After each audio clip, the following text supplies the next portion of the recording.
Hi guys, in Truskavets I came across the statue of this really amazing man, and I want to make this video about him and to tell you about persecution by Russians or Soviets of Ukrainians, the life of torture that we had historically, tell you how it shaped us and how it makes us want to have our own identity and our own country. Behind me is Йосиф Сліпий. You can see him. He is the major Archbishop of the Ukrainian Greek Catholic Church and a Cardinal of Catholic Church. What is Ukrainian Greek Catholic Church?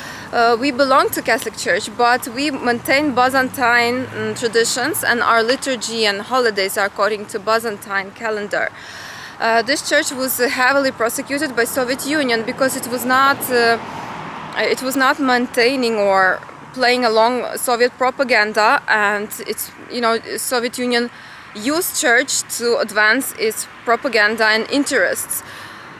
So the priests of the church were heavily terrorized and pushed to join Orthodox Church.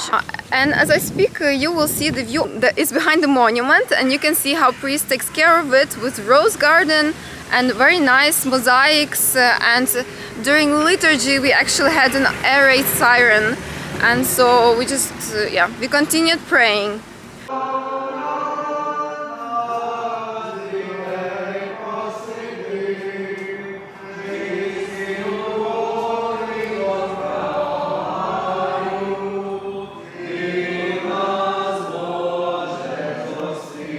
So, and you can also view Catholic Church, which has in Truskavets organ music and poetry is being read by the priest. There are different theme nights, but the one I watched was about Ukraine, patriotic poems about in Polish, in Ukrainian, talking about Ukraine.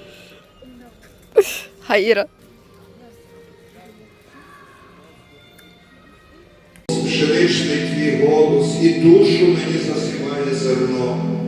Моя Україно, колиска кохана, пізнати тебе мені щастя дано.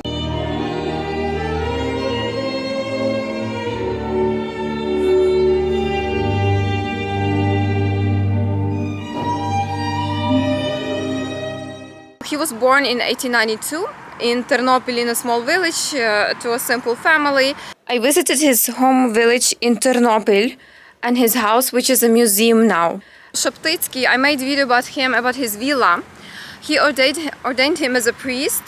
Sheptytsky ordained him as Archbishop, and he basically took the place of Sheptytsky after his death.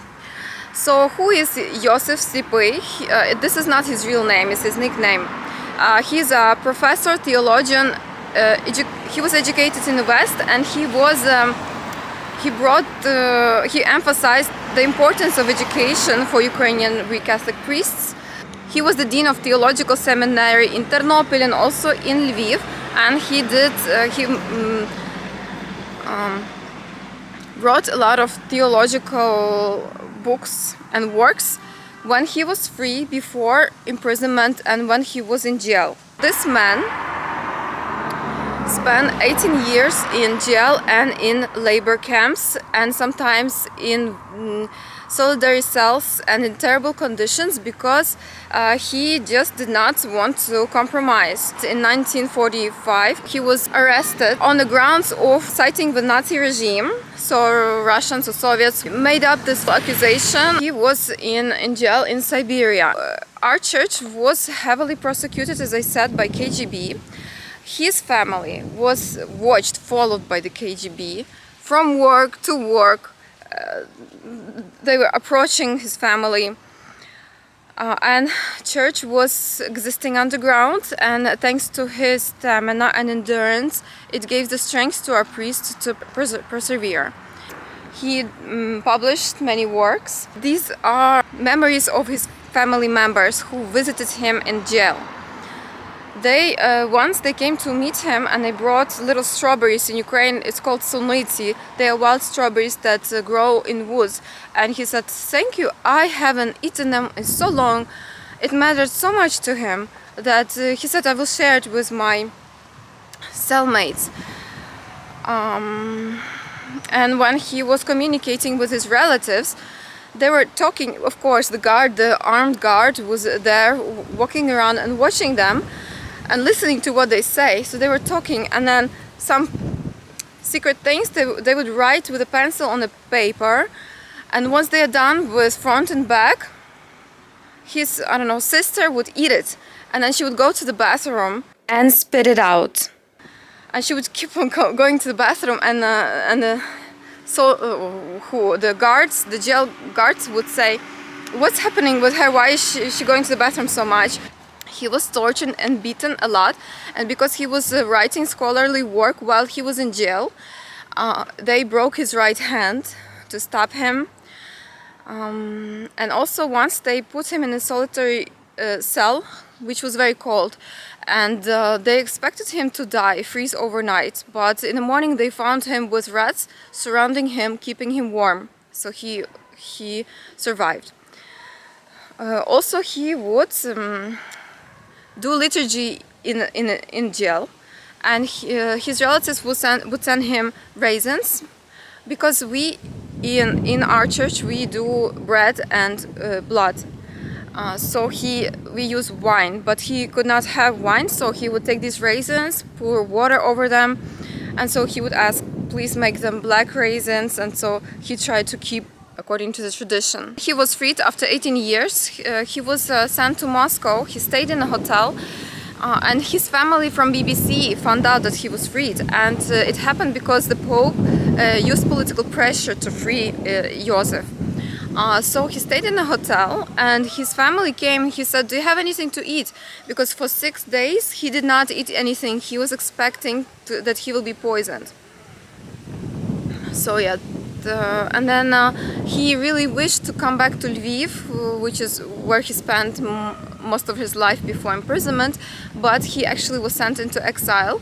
So he went to Italy. He participated, it's very important, I don't know how to translate, Second Vatican Sobor, which is very important. So this man was godly, well educated, and he told the priests of his church also to be godly and seek to be well educated. And he, thanks to his example, good priests were formed who kept the identity of our church while we were underground. So he provided the base on which our church was built. The suffering of this Йосиф Сліпий, the whole point of it was to stand your ground and to keep your identity, because Russia definitely wants to push on you its own agenda, and yeah, through torture and intimidation. So this is the video I wanted to make for you. Thank you for watching it. Please like it, and now you will know more about Ukraine. Subscribe to this channel to be part of our life in Ukraine. Bye.